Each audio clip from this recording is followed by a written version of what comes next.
Slogans అంటే చేయొత్తాను పైకి. ఆక్వారైకల ఐక్యత, ఆక్వారైకల ఐక్యత, ఆక్వారైకల ఐక్యత, ఆక్వారైకల ఐక్యత, ఆక్వారైకల ఐక్యత, ఆక్వారైకల ఐక్యత, ఆక్వారైకల ఐక్యత.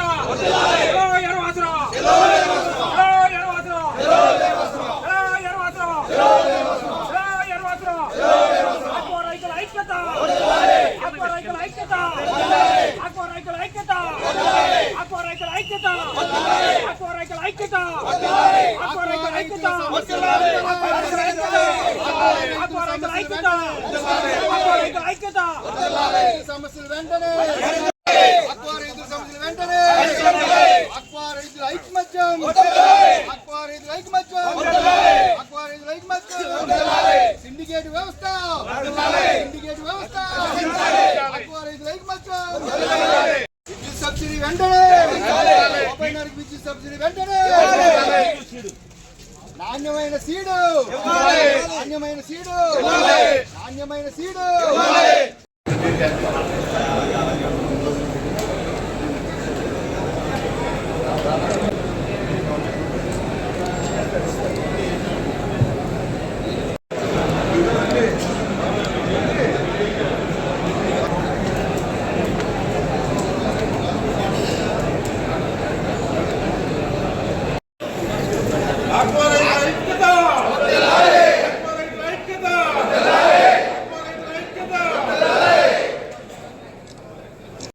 లేకపోతే గోదావరి పరిహార ప్రాంతం వరద ముప్పు వల్ల ఉన్న వాళ్ళు, అటువంటి వాళ్ళు ఒక 2 నెలల సెప్టెంబర్ అక్టోబర్ కానీ సంవత్సరంలో ఒక 2 నెలలు కనుక మనం పూర్తిస్తాగా ఏరియా వస్తుంది, ప్రభుత్వానికి ఆదాయం కలుగుతుంది.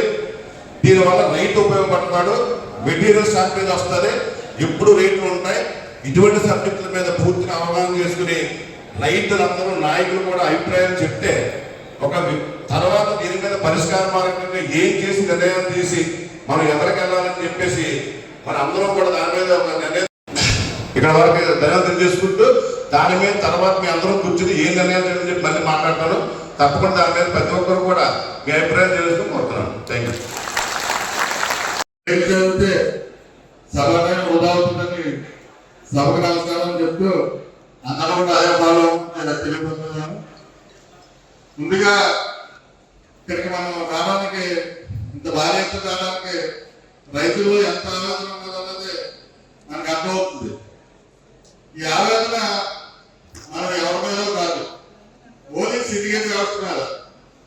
అంటే సిండికేట్ వల్ల మనం ఎంత నష్టపోతున్నామో, ఎంత పడుతున్నాం అన్నది అందరికీ అర్థమైందని నా ఉద్దేశం. కానీ ఈ సిండికేట్ వల్ల కొన్ని ప్రాసెసింగ్ ప్లాంట్, చిన్న ప్రాసెసింగ్ ప్లాంట్లు, చిన్న ఫ్యాక్టరీలు కూడా ఇబ్బంది పడుతుంది. వాళ్ళు ఇబ్బంది ఎలాగంటే వీళ్ళు నిర్ణయించడానికి తప్ప తక్కువ కమ్మడానికి ఈ సిండికేట్ అన్నంలో ఇష్టపడకంటే వాళ్ళు అబ్బాయి రేటుకి వీళ్ళు అమ్మాలి. వాళ్ళు ఒక 50 రూపాయలు 100 రూపాయలు మార్కెట్ తగ్గించి అమ్ముకుంటామంటే వాళ్ళు మార్కెట్ చేయడం కానీ వాళ్ళు సస్పెండ్ చేయడం కానీ ఆ టైంలో వీళ్ళు సిండికేట్ వ్యవస్థ. సిండికేట్ లో ఏమో మన సిండికేట్ అంటే 100 మంది 50 మంది ఉన్నారనుకున్నాం, కానీ 5గురే సిండికేట్. ఈ 5గురే వ్యవస్థ నడుపుతారు, ప్రభుత్వాన్ని కూడా నడుపుతారు. ఈ 5గురే అంటే ప్రభుత్వం సాధిస్తారు కూడా. అంటే మన నిరసన కానీ మన బాధ కానీ ప్రభుత్వం దగ్గరికి వెళ్ళకుండా అడ్డుపడి వాళ్ళు ఈ వ్యవహారం నడుపుతున్నారు. దీన్ని మనం ఎలాగా సమస్య పరిష్కారం చేసుకోవాలన్నది పెద్దలు మనలో చెప్తారు. మనం దీనికి తీర్మానానికి, ప్రతి తీర్మానానికి కూడా మనందరి రైతులు ఓన్లీ చేతులు పైకెత్తి తప్పడం ద్వారానే ఆమోదం తెలియపరచాలి. ఈ చప్పట్లో సౌండ్ అటు కొవ్వూరు వరకు, ఇటు పాగల వరకు, అమరావతి వరకు కూడా ఇంటి పెట్టాను, అక్కడ దూరం పెట్టాను, మీకు అర్థమైపోతుంది వారికి. కాబట్టి మీరు ఈ వ్యవస్థనే, మన సిండికేట్ వ్యవస్థను ఏం చేయాలన్నది ఆలోచించుకొని అమరావతి వరకు ఎందుకనంటే ఈ సిండికేట్ వ్యవస్థనే మనం కంట్రోల్ చేయాలి అంటే ప్రభుత్వ సహకారం కావాలి. ప్రభుత్వ సహకారం లేకుండా మనం ఏం చేయలేము. కాబట్టి మన ప్రభుత్వంతో మన సహకారం ద్వారా సిండికేట్ వ్యవస్థని కంట్రోల్ చేయాలని కోరుతూ మన ప్రభుత్వం కూడా మనకు రూపాయల సబ్సిడీ పవర్ ఇవ్వాలని అందరికీ రావట్లేదు. దాన్ని కూడా ప్రధానమైనగా ఇందులో చేర్చడం. అంటే ఇప్పుడు వచ్చి రూపాయల మనం అందరూ కూడా 2.60 పైసలు 2.70 పైసలు కడుతున్నాం, అంటే ఇతర రాజ్యాలకు సహకారికి. అదే పవర్ సబ్సిడీ లేని వ్యక్తి 4.60 పైసలు 4.50 పైసలు కడతాడు. అంటే ఎంత లాస్ పొందుతున్నాడు అన్నది కరెంట్ పవర్ లేకపోతే కలిసి లేని పరిస్థితిలో ఉన్నాడు. అతను 30 గంటలు వచ్చిన పవర్ సబ్సిడీ లాస్ వెళ్ళి పరిస్థితి ఉంది. కాబట్టి అందరికీ జోన్లు నాయకులతో సంబంధం లేకుండా అందరికీ రూపాయల కరెంట్ అమలుపరచాలని ప్రభుత్వం ఎలక్షన్ నుంచి హామీ నిలబెట్టుకోవాలని కోరుతూ ఉన్న పెద్దలు మాట్లాడాలి. కాబట్టి ఈరోజు ఈ సమావేశం ప్రధాన ఉద్దేశం, మనకి ఎప్పుడు చూసినా సమస్య వస్తుంది. ఆ సమస్య ఎప్పుడు వస్తుందంటే మన పంట ఎక్కువగా పండితే, ట్రంప్ ట్యాక్స్ వేసేగానో తీసేగానో కానీ, లేదంటే ఇంకో ట్యాక్స్ వేసారని కానీ, యుద్ధం వచ్చినందుకు కానీ, ఇంకో దానికి కాదు. మన ఇబ్బంది ఎప్పుడు ఇక్కడ పంట ఎక్కువ కనపడితే రేటు తగ్గుతుంది. పంట తక్కువ ఉంటే వైరస్ చోటో ఇంకో చోటో మనం నష్టపోతూ ఉంటే అప్పుడు మాత్రం రేటు పెరుగుతుంది. అది ఒక 10% మాత్రమే మనం పట్టే సరుకుకి ఆ రేటు ఉంటే 90% అయిన కాడికి అమ్ముకోవడం జరుగుతుంది. ఈ సమస్యకి మనం ఏ విధంగా పరిష్కరించుకోవాలన్నది మన చేతుల్లో కూడా కొంత ఉంది.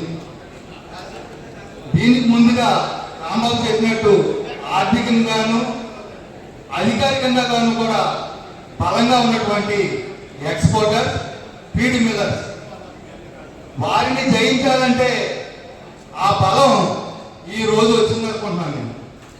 ఎందుకంటే ఇంత భారీగా రాష్ట్రం అంతా చాలా ఒంగోలు నుంచి కానీ, దూర ప్రాంతాల నుంచి కానీ, మన కోనసీమ నుంచి కానీ ఇంత ఈ కార్యక్రమం విజయవంతం చేయడానికి వచ్చారంటే ఈ సమస్యల పరిష్కారానికి ఈ రోజైతే తొలగిలు పడిందని నేను ఖచ్చితంగా విశ్వసిస్తున్నాను. అదేవిధంగా భగవాన్ గారు చెప్పినప్పుడు ఫీడ్ గురించి చెప్పారు, పెరగడం తగ్గడం, ఇది అందరికీ తెలిసిందే. దీన్ని రైతులుగా మనం ఏ విధంగా పరిష్కరించుకోవాలన్నది ఆలోచనగా ఒక సమయం ఇచ్చి ఫీడ్ సిండికేట్ గా ఉన్న ఉదాహరణ ఎలా ఉందంటే, మేత బాగా ఉండి రైతులు ఎక్కువ మంది వాడి ఎక్కువ టన్నేజ్ ప్రొడక్షన్ వచ్చి సేల్స్ చేసేటువంటి కంపెనీది అదే రేటు, కొంచెం నాశరకం ఫీడనో లేకపోతే లేదనో దాన్ని ఒకే రేటు ఉంటాం. ఎక్కడో ఛత్తీస్గఢ్ నుంచి వచ్చి ఐబీ ఫీడ్ ఒక రేటు ఉంటాం, మన పక్కనే ఉన్న పాల్గొల్లో ఉన్న బ్యాంక్ కూడా అదే రేటు ఉంటాం. ఇది ఎందుకు చెప్తున్నానంటే వాళ్ళు సిండికేట్ అయ్యి ఒకే రేటు పెట్టడానికి ఉదాహరణగా నేను చెప్తున్నాను. దీన్ని జయించాలి అంటే మన ప్రయత్నం ఏం చేద్దాం? రాంబాబు గారు చెప్పినట్టు ఆ 4-5 కంపెనీలని మనం ఏ విధంగా ఎదుర్కోగలము? ఏదైనా 2 కంపెనీలు సమయం ఇచ్చి, వారికి కూడా సమయం ఇచ్చి, మనం ఏమన్నా ఆ దిశగా ఆ 2 కంపెనీల మేతల్ని మనం వాడకుండా వేరే కంపెనీలు వాడటం, అలాంటి చర్యలు మనందరం ఆలోచించి ఒక నిర్ణయం తీసుకోవాలి. ఇప్పుడు మాట్లాడిన పెద్దలందరూ కూడా ఒక విషయం మాత్రం చెప్తున్నారు. ఇప్పుడు మా శ్రీరామబాబు గారే మనం ఏదో మాట్లాడతాం, కూడా తగ్గించి మాట్లాడారు. కానీ మన బాగున్నప్పుడు కూడా మనం మాట్లాడుకునే పరిస్థితి మనకు రావట్లేదు. మనం అప్పుడు మనం కోల్పోతాం. కానీ ఇప్పుడు ఈ జన సమూహాన్ని చూసి, ఇప్పుడు ఇలా గాంధీరాజు గారు మాట్లాడుతూ స్టేట్ వైడ్ కాదు, స్టేట్ వైడ్ కాదు, ఒరిజినల్ గా అన్ని జిల్లాల నుంచి ఒకళ్ళిద్దరు వస్తే ఉభయ గోదావరి జిల్లాల నుంచి మాత్రం అత్యధిక మంది ఆత్మహత్యగా రావడం జరిగింది. దీన్ని పరిగణలో తీసుకుని చెప్పింది ఏంటంటే, ఇప్పుడున్న పరిస్థితుల్లో మనకి ఇందాక మాట్లాడుతూ ఒక ఎలక్షన్ లో మనకి రైతు యొక్క దౌర్భాగ్యం ఏంటంటే, ఎవరైతే ప్రతిపక్షంలో ఉన్నారో వాళ్ళు ఓటు రాజకీయంలో ఎదరికి వచ్చేటప్పుడు ఏమంటారంటే, మేము అందరూ వ్యక్తి మేము ఇచ్చేస్తాం అంటారు.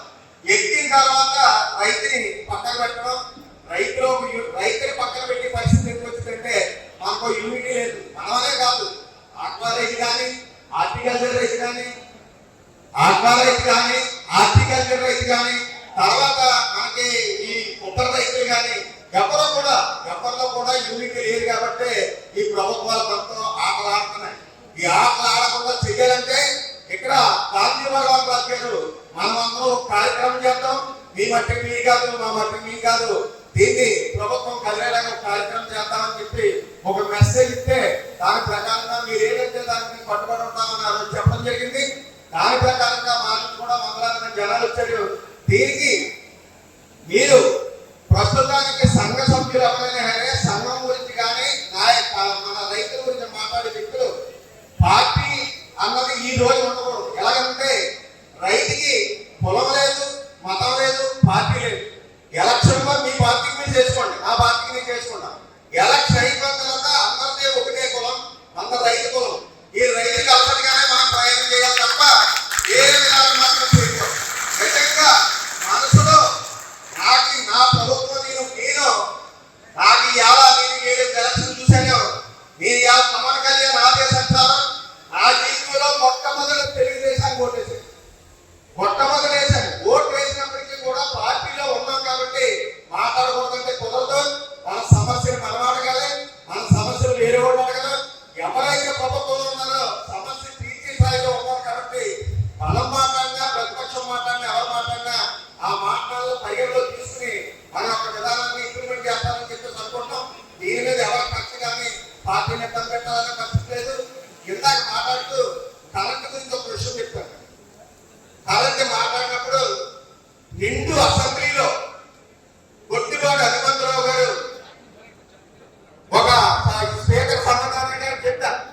గొట్టివాడు రావు గారు స్పీకర్ సమాధానానికి ఒక సమాధానం చెప్తూ, సార్ మనం 50,800 కనెక్షన్ రూపనార సబ్సిడీకి ఇస్తున్నాం, మిగిలిన ఎక్కడో ఈ సర్వే జరుగుతుంది కాబట్టి ఇచ్చి మన రెన్యూల్ అవుతుంది కాబట్టి ఇచ్చిన తర్వాత ఇస్తామని చెప్పేసి అన్నారు. ఇది చాలా తక్కువ. నేను ఆ రోజే దీన్ని ఖండించడం జరిగింది. కానీ రైతు నాయకులు కానీ ఎవరో కూడా దాంట్లో మాత్రం ఖచ్చితంగా తప్పు అని చెప్పకపోతే మనం ఇటువంటి నాయకత్వం చేయడం కూడా తప్పని చెప్పేసి మాత్రం సభాముఖంగా చెప్తారు. తప్పని చెప్పకపోతే మనం చెప్పినే తప్పు మనం ఇంట్లో ఆయన మాట్లాడుతూ చెప్పింది అది. కానీ జగన్ గవర్నమెంట్ గత ప్రభుత్వంలో ఉన్నాయే కంటిన్యూస్ అవుతున్నాయి తప్ప ఈ ప్రభుత్వం వచ్చిన తర్వాత ఒక సర్వీస్ కూడా ఇవ్వలేదని చెప్పేసి సభాముఖంగా చెప్తున్నారు. ఏదైతే మరి ఇలాంటి ఇబ్బంది వచ్చినప్పుడు మాకు కోల్డ్ స్టోరేజ్ కట్టండి, అగ్రికల్చర్ మార్కెట్ కంపెనీలు గొడవలు ఖాళీగా ఉన్నాయి, మీకు పెద్ద పెట్టుబడి అవదు, కొన్ని స్టోరేజ్లు కనుక ఏ నియోజకవర్గంలో మీరు ఏర్పాటు చేస్తే భవిష్యత్తులో రైతులు కొద్దిగా విసులుబాటు కలుగుతుందని చెప్పి కోరు. అది ఇంకా అక్కడ అవ్వలేదు కాబట్టి దాని మీద కూడా పూర్తి స్థాయి నిర్ణయం తీసుకుని ఎదరగాలని చెప్పడం జరిగింది. అలాగే కేంద్ర ప్రభుత్వం లాస్ట్ బడ్జెట్ లో 2,500 కోట్లు సబ్సిడీ ప్రకటించారు. అది ఎవరికి వెళ్తుంది? 2,500 కోట్లు ఏ ఒక్క రైతుకైనా ఒక సబ్సిడీ రూపంలో మనకి ఏమైనా వచ్చిందా? ఒక ఏరియేటర్ మీద కానీ ఎవరికైనా వచ్చిందా? 2,500 ఎవరికైనా వచ్చిందా? కరెంటు ట్రాన్స్ఫర్ మీద ఇదివరకు గతంలో 14-19 సబ్సిడీ ఉంది. ఈరోజు సబ్సిడీ 19-24 పోతే దాన్ని మళ్ళీ ఇంప్లిమెంట్ ఇవ్వకపోగా దాన్నే కంటిన్యూ చేసి ఈ రోజు కరెంట్ ట్రాన్స్ఫర్ మీద సబ్సిడీ రావట్లేదు. ఏ ఒక్క పరికరం మీద కూడా సబ్సిడీ లేదు. ఈ 2,500 కోట్లు ఏ రాష్ట్రానికి ఎంత ఇచ్చారు? ఈ రాష్ట్ర ప్రభుత్వం మనకు వచ్చిన దాన్ని ఈ రాష్ట్ర ప్రభుత్వం ఏ రకంగా టేకప్ చేసి రైతుకి ఇస్తుంది? దాంట్లో ఈ రైతులకు కూడా కొంత శాతం కనుక సబ్సిడీ వచ్చి మాకు ఏ రేట్లు కొనుక్కుంటాం, ఏ రేట్లు అవసరం, మాకు 10,000 తక్కువ ఇప్పించండి సబ్సిడీ ఇచ్చి, అది మీరు రైతులు చేసిన మేలు. మేము కరెంటు వైర్లు కొనుక్కుంటాం, కరెంటు 1,00,000 కోట్లు తగలబెట్టడం, దాంట్లో మాకు సబ్సిడీ ఇవ్వండి, రైతుకు వెసులుబాటు కలుగుతుంది. అంచేత మీరు ఇచ్చింది కరెంటు ఇస్తానంటున్నారు, ఓకే. ఇది కూడా కొంత కనుక ఈ కేంద్ర ప్రభుత్వం సబ్జెక్ట్ లో బడ్జెట్ లో కనుక కేటాయించిన దాంట్లో కనుక మీరు కూడా చేస్తే రైతులు ఉపయోగపడుతుంది. ఆ రకంగా ప్రభుత్వం ఆలోచించాలి కూడా సబ్జెక్టు. అలాగే ఏదో జిఎస్టీ విధానం ఇందాక మనం చెప్పే సుబ్బారావు గారి గతంలో